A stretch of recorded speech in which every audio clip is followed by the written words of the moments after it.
Hello दोस्तों, स्वागत है आपका एके कैंपस में। रैंकिंग टेस्ट का आज दूसरा दिन है और आज रैंकिंग टेस्ट के क्वेश्चंस हम कवर करने वाले हैं। क्वेश्चंस बहुत ज़्यादा सिंपल हैं, इजी हैं, आपको मेथड भी अच्छा लगेगा और क्वेश्चंस भी अच्छे लगेंगे। ठीक है, तो सबसे पहले चलते हैं, हम स्टार्ट करते हैं क्वेश्चन से। क्वेश्चन क्या है? जी एच से मोटा है, जी एच से मोटा है लेकिन एम जितना मोटा नहीं है। क्यों भी एम जितना मोटा नहीं है, समूह में सबसे पतला व्यक्ति कौन है? ठीक है, तो मोटे की बात होगी, पतले की बात होगी, किसी बड़े की बात होगी, छोटे की बात होगी। इस तरह के क्वेश्चन आज हम कवर करने वाले हैं। ठीक है, इंटरेस्टिंग क्वेश्चन है, देखते जाइए। जैसे जैसे हमसे बोलता जाएगा उसी तरह से हम उस क्वेश्चन को करते हुए जाएंगे। देखिए क्वेश्चन क्या है? जी एच से मोटा है। अब जो मोटा होगा या फिर बड़ा होगा, हम उसको ऊपर की तरफ लिखेंगे, मोटे को भी, और बड़ा होगा उसको भी। अगर छोटे की बात होगी तो हम उस छोटे को नीचे की तरफ लिखेंगे। ठीक है, तो स्टार्ट करते हैं। जी एच से मोटा है, एच हमने यहाँ पर लगा दिया। एच से मोटा है कौन? जी, तो जी को ऊपर लिख दिया। ठीक है, तो जी मोटा हो गया एच से, लेकिन एम जितना मोटा नहीं है। कौन? लेकिन लगा है, ये लेकिन शब्द किसके लिए लगा है? फर्स्ट वाले लेटर के लिए। कौन सा है फर्स्ट वाला लेटर? जी, जिसकी हम बात कर रहे हैं। देखिए स्टार्टिंग से पढ़िए। जी एच से मोटा है, एच से मोटा है लेकिन एम जितना मोटा नहीं है, यानी कि एम जी से भी मोटा होगा। तो एम जी से भी मोटा हो गया। आगे क्या है? क्यू भी एम जितना मोटा नहीं है। तो क्यू है वो क्यू एम जितना मोटा नहीं है, यानी कि क्यू या तो यहाँ हो सकता है या फिर यहाँ हो सकता है या फिर यहाँ हो सकता है। ठीक है, क्यू जी की बराबर मोटा भी हो सकता है और क्यू एच की बराबर भी मोटा हो सकता है और इन दोनों से भी पतला हो सकता है। ठीक है, तो इनकी बराबर मोटा हो सकता है या फिर सबसे पतला वो क्यू हो सकता है। साफ साफ इंस्ट्रक्शन हमें दिए नहीं गए हैं, तो हम क्यू की पोजीशन को फिक्स नहीं कर पा रहे हैं कि क्यू कहाँ पर आएगा, सबसे नीचे आएगा या फिर यहाँ पर। और ये चीज़ उसने बता दी है, क्यू एम जितना मोटा नहीं है, मतलब एम की बराबर में तो नहीं आ सकता और ना एम से ऊपर जा सकता है। ठीक है, तो क्वेश्चन क्या पूछा है? समूह में सबसे पतला व्यक्ति कौन है? तो सबसे पतला व्यक्ति कौन है हम बता ही नहीं सकते। क्यू भी हो सकता है, अगर क्यू यहाँ पर नहीं है, अगर क्यू यहाँ पर होता है तो एच भी हो सकता है। ठीक है, तो कंफर्म नहीं है कि एच हो सकता है या फिर क्यू हो सकता है, कौन सबसे पतला हो सकता है। तब उस कंडीशन में हम आंसर क्या देंगे? ऑप्शन जो होंगे हमारे पास में, देखिए ऑप्शन ए में क्या है? क्यू है। क्यू नहीं हो सकता है, क्या पता एम बड़ा हो, क्यू इस जगह पर हो। अगर ये इस जगह पर क्यू है तो ये बराबर हो गए, तो पतला कौन है बता नहीं सकते। एक व्यक्ति होना चाहिए ना पतला, दो व्यक्ति थोड़े ना होते हैं पतले। क्यू अगर यहाँ बैठा है तब कौन पतला हुआ? एच पतला हुआ। और अगर क्यू यहाँ पर बैठा हुआ है तो पतला कौन हुआ? क्यू हुआ। तो क्यू में और एच में कन्फ्यूजन है, तब उस कंडीशन में आंसर क्या देंगे? ऑप्शन नंबर बी, तथ्य अधूरे हैं, यानी कि पूरी तरह से इंस्ट्रक्शन दिए नहीं गए हैं। ठीक है, तो इस तरह से सॉल्व करना है। आंसर क्या है इसका? तथ्य अधूरे हैं, ऑप्शन नंबर बी। चलिए अब नेक्स्ट क्वेश्चन पे चलते हैं। नेक्स्ट क्वेश्चन हमारे पास में कौन सा है?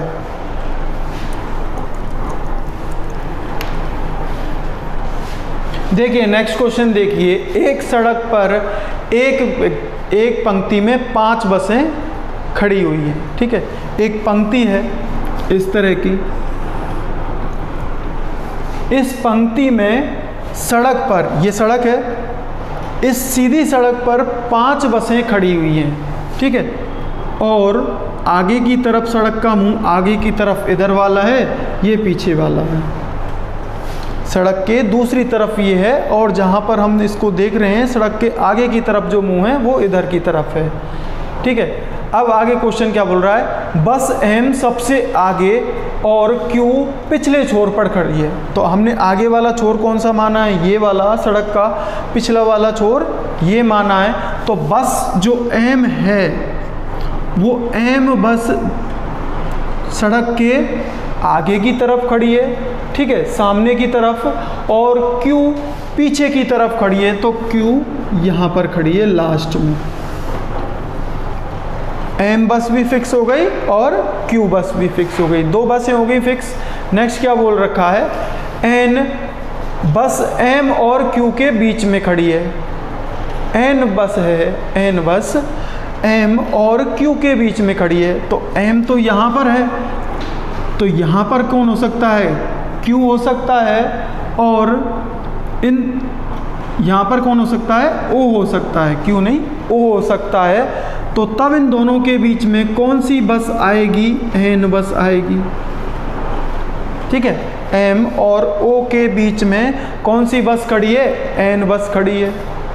बस P O और Q के बीच में खड़ी है।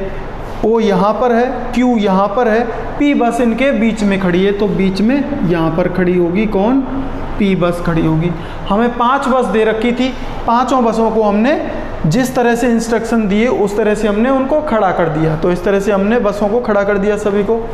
क्वेश्चन क्या पूछा है कि कौन सी बस पांचों के बीच में खड़ी है। अब 5 बस हैं, इनमें से बीच में कौन सी बस खड़ी हुई है, O बस खड़ी हुई है। O किस ऑप्शन में, ऑप्शन नंबर डी में। तो आंसर क्या आ गया हमारा, ऑप्शन नंबर डी, O बस बीच में खड़ी हुई है। इस तरह के क्वेश्चन है, बिल्कुल सिंपल वाले क्वेश्चन है, आसानी से आप इनको सॉल्व कर सकते हैं, ठीक है। अब नेक्स्ट क्वेश्चन पे चलते हैं। नेक्स्ट क्वेश्चन हमारा कौन सा है,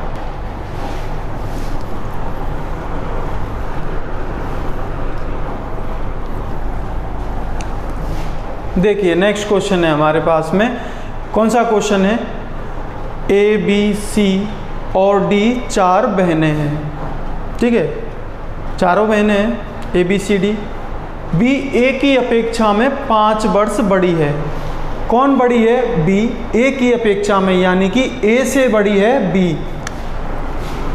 A से बड़ी है कौन, B बड़ी है। जो बड़ी होगा या फिर बड़ी होगी उसको हम ऊपर लिखेंगे और छोटे को हम नीचे लेकर आएंगे, ठीक है। तो इस तरह से हम लिखने लग गए। कितनी वर्ष बड़ी है, 5 वर्ष, 5 वर्ष बड़ी है, ठीक है।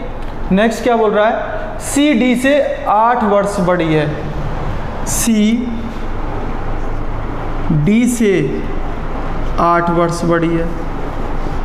तो अलग अलग दे रखा है, हमें यहाँ पर दे दिया, इसको अलग लिख लिया, इसको हमने अलग कर लिया। अलग क्यों कर लिया, यहाँ पर C और D की बात हो रही है, यहाँ A और B की बात हो रही है। जब तक क्वेश्चन जुड़वाएगा नहीं हम उनको जोड़ेंगे नहीं, ठीक है, इतना छोड़ दिया। C D से 8 वर्ष बड़ी है तथा D, ये D B से 6 वर्ष छोटी है, यानी कि B से 6 वर्ष छोटी है। तो यहाँ पर ही B आएगा और यहाँ पर ही बीच में कौन आएगा, A आएगा। ये दोनों A और B दोनों का आएंगे, बीच में आएंगे C और D के, ठीक है, दोनों बीच में ही आएंगे। अब ये हमें पता चल गया कि B और A इनके बीच में ही आएंगे। क्यों आएंगे, क्योंकि B में और A में कितने का डिफरेंस है, 5 साल का डिफरेंस है, और इन दोनों के अंदर कितने का डिफरेंस है, 8 साल का डिफरेंस है। और ये चीज़ दे रखी है कि B और D के अंदर 6 साल का अंतर है, ठीक है, तो इनके बीच में आएगा।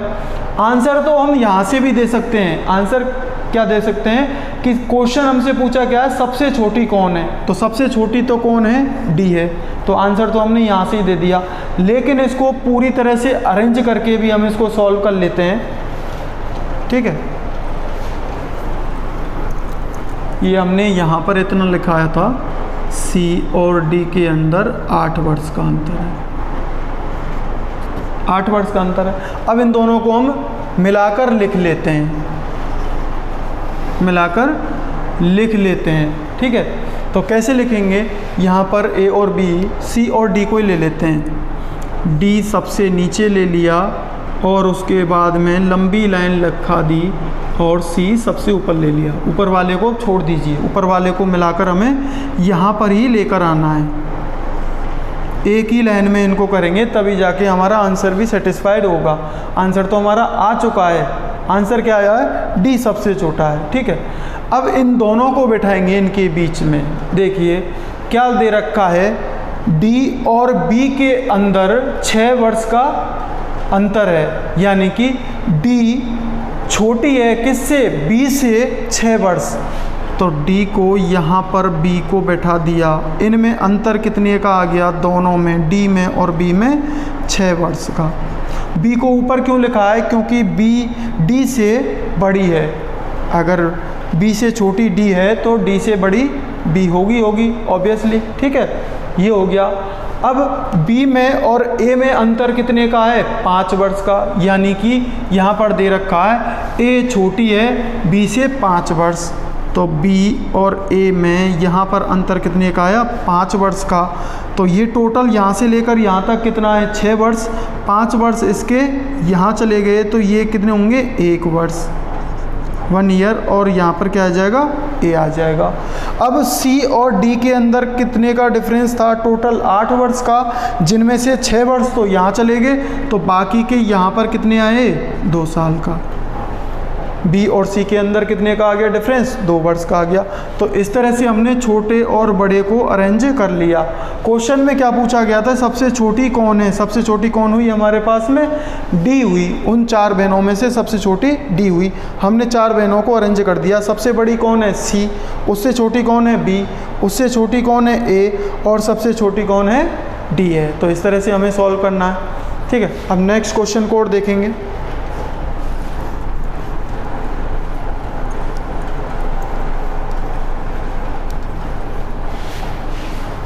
नेक्स्ट क्वेश्चन है आपकी स्क्रीन पर, ए बी से बड़ा है परंतु सी से छोटा है, डी ई से छोटा है परंतु ए से बड़ा है, और यदि सी डी से छोटा है तो सबसे बड़ा कौन है, सबसे बड़ा कौन है। पिछले क्वेश्चन में हमसे सबसे छोटे की बात हुई थी, अब हमसे क्या हो रही है, सबसे बड़े की बात हो रही है, ठीक है। तो क्वेश्चन को स्टार्ट करते हैं किस तरह से, ए बी से बड़ा है परंतु सी से छोटा है। कौन, ए की बात हो रही है, ए बी से बड़ा है, बी से बड़ा है परंतु, या फिर लेकिन, कुछ भी लिखा जाए इसमें, वो किसको डिनोट करता है, पहले वाले वर्ड को। पहला कौन सा है, ए है, ए की बात हो रही है, परंतु सी से छोटा है, तो सी कहाँ आएगा, सबसे ऊपर आएगा। सी से छोटा कौन है, ए है, और ए से छोटा कौन हो गया, बी हो गया। इतना हो गया। नेक्स्ट क्या बोल रखा है, डी ई से छोटा है, डी ई से छोटा है। यहाँ पर ना डी है ना यहाँ ई है, तो इसको हम जोड़ें कैसे, आगे लाइन बोल रखा है तब उसको जोड़ा जाएगा। डी ई से छोटा है परंतु ए से बड़ा है, डी की बात हो रही है, डी की बात हो रही है, तो डी ऊपर जाएगा, ठीक है।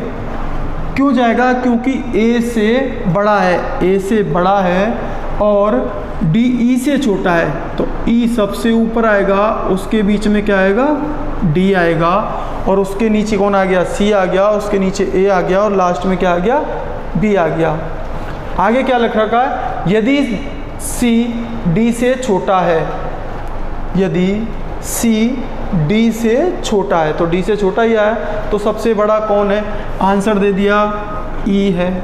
इसको और अच्छी तरह से यहाँ पर लिख लीजिए, बी सबसे नीचे है और ए उसके ऊपर है, और उसके ऊपर कौन आया, सी, सी के ऊपर कौन आया, डी, और डी के ऊपर कौन आया, ई आया। ये हमारा आंसर आ गया। एक बार फिर से इस चीज़ को देख लीजिए कि किस तरह से ये बनाया गया है, छोटे और बड़े की बात हुई है, ठीक है। एक बार फिर से इसको सॉल्व कर लेते हैं, स्टार्ट करेंगे। ए बी से बड़ा है, ए बी से बड़ा है, बी से बड़ा है, परंतु सी से छोटा है, तो सी कहाँ आएगा, ऊपर आएगा, सी से छोटा है। इतना हो गया। नेक्स्ट क्या रहा, डी ई से छोटा है, डी ई से छोटा है, ठीक है। तो इसको अलग बना के रख लीजिए कि डी ई से छोटा है परंतु ए से बड़ा है। कौन, डी की ही बात हो रही है, अभी तक यहाँ पर डी की ही बात हो रही है, तो डी की बात हो रही है, क्या हो रही है, ए से तो बड़ा है और ई से छोटा है, तो सबसे ऊपर कौन आएगा, ई आएगा, उसके बीच में कौन आएगा, डी आएगा, और नीचे कौन आ रहा है, सी आ रहा है। ये इस तरह से भी जोड़ सकता है। अगर यहाँ तक की बात हो तो इसको हम ऐसे भी जोड़ सकते थे कि डी यहाँ पर आ जाता सी के बराबर में और ई सबसे ऊपर आ जाता है। इस तरह से भी जोड़ सकता था, लेकिन अगली लाइन क्या बोल रखी है, सी डी से छोटा है, तो डी से छोटा कौन है, सी। तो ये वाली लाइन यहाँ से जोड़ेंगे और इस लाइन को बिल्कुल हटा देंगे। आगे क्वेश्चन क्या था कि सबसे बड़ा कौन है, तो सबसे बड़ा कौन है, जो सबसे ऊपर होगा वो सबसे बड़ा होगा और सबसे छोटा कौन होगा, सबसे नीचे जो होगा। ठीक है, तो आंसर क्या आया, ऑप्शन नंबर डी, ई आंसर आ चुका है। ठीक है, तो आंसर आ चुका है। अब नेक्स्ट क्वेश्चन को और देखेंगे, नेक्स्ट क्वेश्चन किस तरह का है।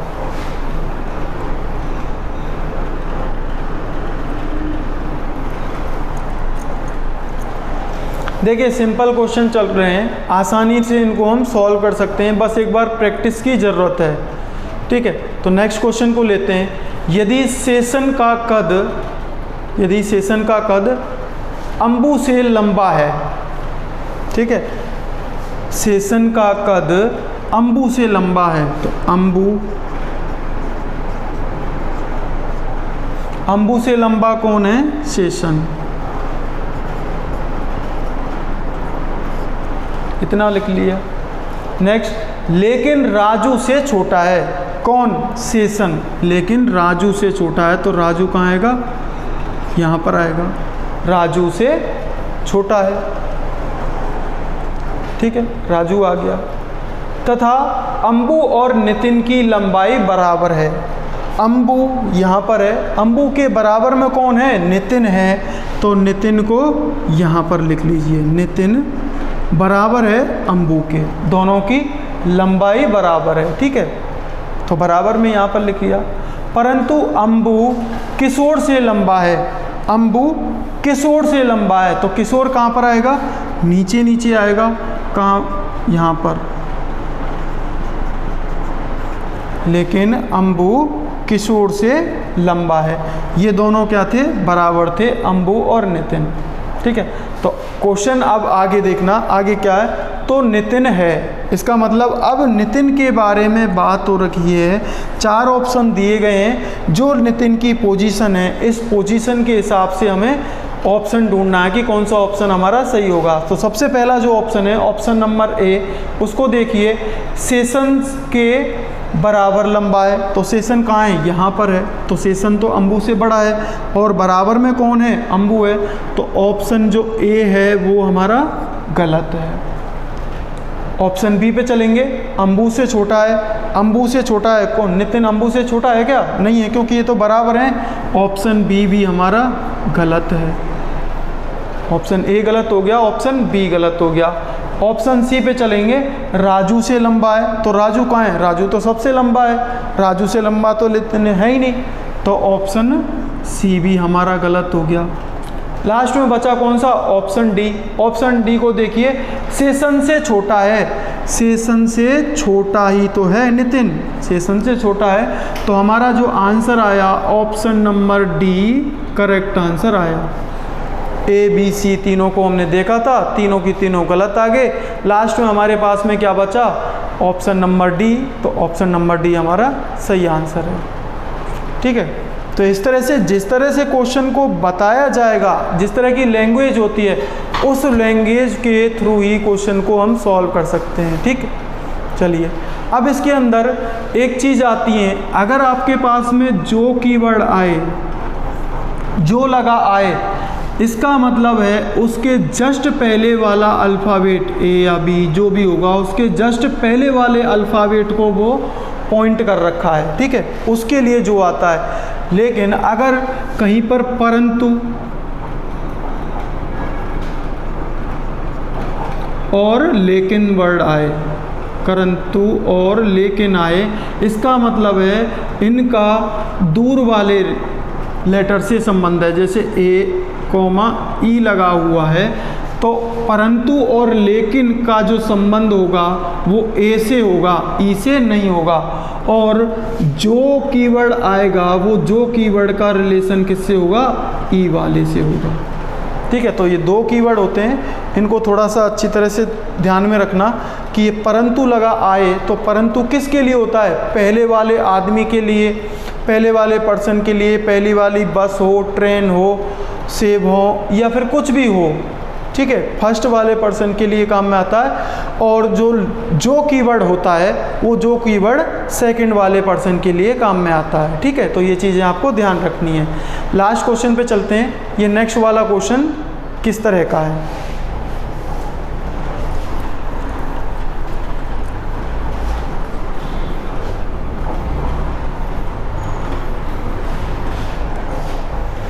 देखिए नेक्स्ट क्वेश्चन क्या है। केशव विजय से लंबा है।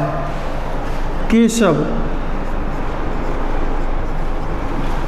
विजय से लंबा है तो विजय कहाँ आएगा, नीचे आएगा। लंबा कौन है, केशव। केशव लंबा है, विजय से लंबा है, ठीक है। इतना हो गया। नेक्स्ट, किंतु नितिन से छोटा है। कौन, किंतु, परंतु, लेकिन, जो भी एक कीवर्ड आते हैं वो फर्स्ट वाले पर्सन के लिए आते हैं। तो फर्स्ट वाला पर्सन कौन है, केशव ही तो है, केशव के लिए बात हो रही है। किंतु नितिन से छोटा है तो नितिन कहाँ आएगा, इसके ऊपर आएगा। नितिन से छोटा है केशव और सबसे छोटा कौन हो गया, विजय हो गया। इतना होने के बाद में नितिन किशन से लंबा है। नितिन कहाँ पर है, यहाँ पर। वो किससे लंबा है, किशन से। तो किशन कहाँ आया, किशन तो अभी आया नहीं है। तो किशन यहाँ पर भी हो सकता है, किशन यहाँ पर भी हो सकता है और किशन इसके नीचे भी हो सकता है, ठीक है। तो किशन की पोजीशन अभी तक फिक्स नहीं हुई है कि किशन कहाँ पर आएगा, ठीक है। बोला कितना गया है, नितिन किशन से लंबा है, नितिन किशन से लंबा है किंतु अमर से छोटा है। तो अमर कहाँ आएगा, ऊपर आएगा।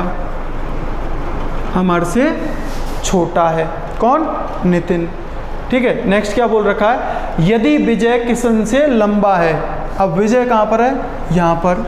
यदि विजय किशन से लंबा है तो किशन कहाँ पर आएगा, नीचे ही आएगा और इस जगह से किशन हट जाएगा, ठीक है। तो इस जगह से किशन हट चुका है, किशन यहाँ पर रह गया। इसका मतलब किशन सबसे नीचे आ गया। तो सबसे छोटा कौन है, सबसे छोटा कौन है, किशन है। तो आंसर क्या है हमारे पास में, किशन, ऑप्शन नंबर डी। चलिए लास्ट क्वेश्चन और है, उस लास्ट क्वेश्चन को भी सॉल्व करते हैं, ठीक है। चलिए दोस्तों नेक्स्ट क्वेश्चन है हमारे पास में, ठीक है। A B C D E F G और एच केंद्रोन्मुख होकर एक वृत्त के इर्द गिर्द बैठे हुए हैं, ठीक है। तो एक वृत्त बना हुआ है, उस वृत्त के चारों तरफ केंद्र की तरफ मुंह करके, मतलब अंदर की तरफ मुंह करके लोग बैठे हुए हैं। कितने बैठे हुए हैं, 8। तो इस तरह से बैठा लेंगे, 1 2, अंदर की तरफ मुंह है सभी का, 3 4 5 6 7 और 8। अंदर की तरफ मुंह है। तो यहाँ पर देखिए ध्यान रखने वाली बात ये है, जब मुंह अंदर की तरफ है तो ये हमारा राइट है, दायां भाग, और ये हमारा बायां भाग है, ठीक है। अब यहाँ से आगे क्वेश्चन स्टार्ट होता है कि ई एफ के बाएं दूसरा, ई एफ के बाएं। तो एफ कहाँ पर होगा, एफ को चाहे आप यहाँ बैठा लीजिए, यहाँ बैठा लीजिए, कहीं पर भी 8 पोजीशन में से कहीं पर भी बैठा दीजिए। मैं यहीं पर बैठा लेता हूँ एफ को, ठीक है। एफ को यहाँ पर दे दिए, एफ को हम कहीं पर भी रख सकते हैं। उसके बाद में आगे के जितने भी व्यक्ति हैं उनको हमें जैसे जैसे बोला जाएगा उस तरह से ही अरेंज करने हैं। पर लेकिन एफ के साथ में क्या है, स्टार्टिंग में एफ के लिए बोल रखा है तो एफ को हम पहले से बैठा सकते हैं। तो एफ को हमने यहाँ बैठा दिया। आगे यहाँ से क्या बोल रहा है, ई एफ के बाएं दूसरा, ई एफ के बाएं। तो एफ का बायां कौन सा है, इधर की तरफ होगा, जब केंद्र की तरफ मुंह है तो ई बायां ये है और ये उसका दायां है। तो बाएं दूसरा, तो बाएं पहला तो ये हो गया, दूसरा इस जगह पर कौन बैठा है, ई बैठा हुआ है, ठीक है। तो ई को यहाँ बैठा दिए। आगे क्या बोल रहा है, और ए के दाएं तीसरा। अब और लगा हुआ है तो और जो कीवर्ड लगा हुआ है वो किसके लिए, ई के लिए लिखा गया, ई के लिए है। अब ए के दाएं तीसरा बैठना है, ई है, यही कहाँ रहा है, ए के दाएं तीसरा। अब ए को पहले अरेंज करें, इससे तो अच्छा है मैंने ई को अरेंज कर दिया, दाएं की जगह पे बायां कर दो, तो ई के बाएं में तीसरे बैठा दो, ई का बायां इस तरह से आगे की तरफ जाएगा, तो बाएं पहला, बाएं दूसरा और बाएं तीसरा, यहाँ पर कौन आ जाएगा, ए आ जाएगा। ए व्यक्ति को हमने यहाँ पर बैठा दिया। नेक्स्ट आगे क्या कह रहा है, बी जी के दाएं तीसरा है, बी जी के दाएं, तो जी तो यहाँ पर कहीं पर भी नहीं है, तो बी को भी कहाँ से अरेंज करें, तो बी को और जी को इस तरह से लिख लीजिए, बी जी के दाएं तीसरा, तो पहला व्यक्ति यहाँ बैठेगा, दूसरा व्यक्ति यहाँ बैठेगा, तीसरा तब जाके बी बैठेगा दाईं तरफ, ठीक है, बाएं से दाएं की तरफ। इतना बोला है, इसको हम साइड में रख लेते हैं। बी जी के दाएं तीसरा जो ई और एफ का निकटतम पड़ोसी नहीं है। कौन निकट पड़ोसी नहीं है, जी। जो कीवर्ड है वो जो कीवर्ड हमारे बगल वाले लेटर को प्रेजेंट कर रहा है, यानी कि फर्स्ट वाले व्यक्ति को, जो उसके सबसे पहला जो व्यक्ति है कौन है, जी है, जी की बात हो रही है, जी। ई और एफ का निकटतम पड़ोसी नहीं होना चाहिए। अब निकटतम का मतलब क्या है, ना तो उसके लेफ्ट में बैठेगा ना उसके राइट में बैठेगा। इसका मतलब जी यहाँ पर भी नहीं आ सकता, यहाँ पर भी नहीं आ सकता, यहाँ तो आ ही नहीं सकता, यहाँ भी नहीं आ सकता, और इसके निकट पड़ोसी यहाँ पर भी नहीं आ सकता। अब पोजीशन बची कितनी, दो पोजीशन बची, तो जी यहाँ पर आ सकता है और जी यहाँ पर आ सकता है, तो दो जगह आ सकता है। मान लीजिए जी को यहाँ बैठाया जाता है, ठीक है, जी को यहाँ पर बैठाया जाता है, तो जी के राइट में, जी के दाएं तीसरे नंबर पर बी आना चाहिए, तो जी का दायां कौन सा है, इस तरह से चलेगा दायां, और बायां इस तरह से चलेगा। जब उसका मुंह नीचे की तरफ है यहाँ से, तो ये कौन सा उसका दायां हाथ है और ये उसका बायां है, तो दाईं तरफ चलेंगे, दाईं तरफ तीसरा, दाईं तरफ पहला ये, दूसरा ये और तीसरा ये, तो यहाँ पर कौन बैठेगा, बी बैठेगा। तो जी को भी बैठा दिया और बी को भी बैठा दिया, ठीक है, निकटतम पड़ोसी नहीं है, ये हो गया। नेक्स्ट है सी बी के दाएं दूसरा है, सी बी के दाएं, बी के दाएं, बी के दाएं कौन सा होगा, इधर तरफ जाएंगे और बाएं हम इधर की तरफ जाएंगे, तो सी जहाँ बैठेगा बी के दाएं दूसरा, ठीक है, तो बी के दाएं जाएंगे एक और दूसरा ये, तो यहाँ पर कौन आ जाएगा, सी लेटर आ जाएगा, यानी कि सी व्यक्ति आ जाएगा, यहाँ पर बैठा दिए। बी सी बी के दाएं दूसरा है। लास्ट में क्या बोल रहा है, डी ए के तुरंत बाएं, डी बैठा हुआ ए के तुरंत बाएं। अब ए इस तरह से बैठा हुआ है, केंद्र की तरफ मुंह है उसका, तो ये वाला हिस्सा कौन सा हो गया, उसका दायां, और ये नीचे की तरफ कौन सा हो गया, उसका बायां, तो बाएं जस्ट यानी कि तुरंत बाएं बैठा हुआ है कौन, डी बैठा हुआ है, तो डी उसके तुरंत बाएं बैठा हुआ है, किसके, ए के तुरंत बाएं, और एच के बाएं तीसरा है, और एच के बाएं, तो एच का बाईं तरफ कौन सा है, ये डी तीसरा है, तो पहला ही हो गया, दूसरा हो गया, तीसरा हो गया। तो हमने इन सभी व्यक्तियों को अरेंज कर लिया कि कौन कहाँ पर बैठेगा, इस तरह से। अब जो क्वेश्चन हमसे 3 क्वेश्चन पूछे गए उनके आसानी से हम आंसर दे सकते हैं, ठीक है। तो सबसे पहला जो क्वेश्चन है वो क्या कह रहा है, ई के तुरंत बाएं कौन है, ई कहाँ पर है, यहाँ पर। अब ई यहाँ पर बैठा हुआ है, केंद्र की तरफ मुंह है उसका, तो बायां कौन सा है उसका, ऊपर की तरफ बायां है और इधर की तरफ दायां है। पूछा क्या गया है, ई के तुरंत बाएं कौन है, तो ई के तुरंत बाएं कौन है, एच है, तो पहले का आंसर क्या आया, एच आया। किस ऑप्शन के अंदर है, ए ऑप्शन के अंदर, ठीक है। जो भी हमें टाइम लगेगा, इस तरह का जो भी क्वेश्चन आता है, सिटिंग अरेंजमेंट का क्वेश्चन है, ठीक है, तो जब भी इस तरह का हमारे पास में क्वेश्चन आएगा, उस क्वेश्चन में हमें इनको अरेंज करने में टाइम लगेगा 1 से 1.5 मिनट। 1 से 1.5 मिनट में इसको हम अरेंज कर सकते हैं। उसके बाद में 3 जो क्वेश्चन होंगे, उन क्वेश्चनों के आंसर हम विदिन सेकंड में दे सकते हैं, यानी कि 20 सेकंड में 3 क्वेश्चन के आंसर आसानी से दे सकते हैं। बस देखना है और आंसर देना है, इतना ही काम करना है। सेकंड क्वेश्चन को देखिए, फर्स्ट का हम दे चुके हैं, आंसर क्या आया, एच आया। सेकंड क्वेश्चन है क्या बोल रहा है, ए के तुरंत दाएं कौन है। अब ए कहाँ है, यहाँ पर। ए का बायां कौन सा है, इधर की तरफ। दायां कौन सा है, इधर की तरफ। तो तुरंत दाएं कौन है, जी लेटर है। तो तुरंत दाएं कौन हो गया, सेकंड क्वेश्चन का आंसर जी हो गया, ऑप्शन नंबर बी सेकंड हो गया। थर्ड वाले को भी देख लीजिए, लास्ट क्वेश्चन है। लास्ट क्वेश्चन क्या है, ई के तुरंत बाएं तीसरा कौन है। ई के, ई कहाँ पर है, यहाँ पर। इसके तुरंत बाएं तीसरा, बाएं की तरफ जाएंगे, बायां ऊपर की तरफ है, दायां इधर की तरफ है। तो बाईं तरफ तीसरा कौन है, ठीक है। तो पहला कौन है, एच है। दूसरा कौन है, जी है। तीसरा कौन है, ए है।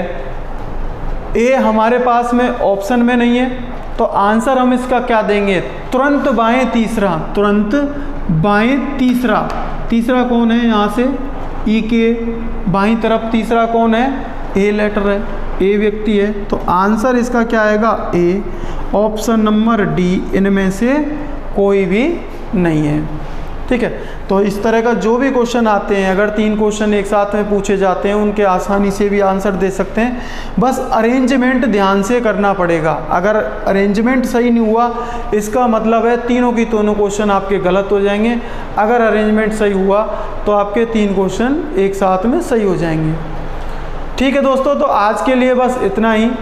कल हम एक नया टॉपिक लेकर आएंगे। तब तक के लिए हंसते रहिए, मुस्कुराते रहिए और जुड़े रहिए। धन्यवाद।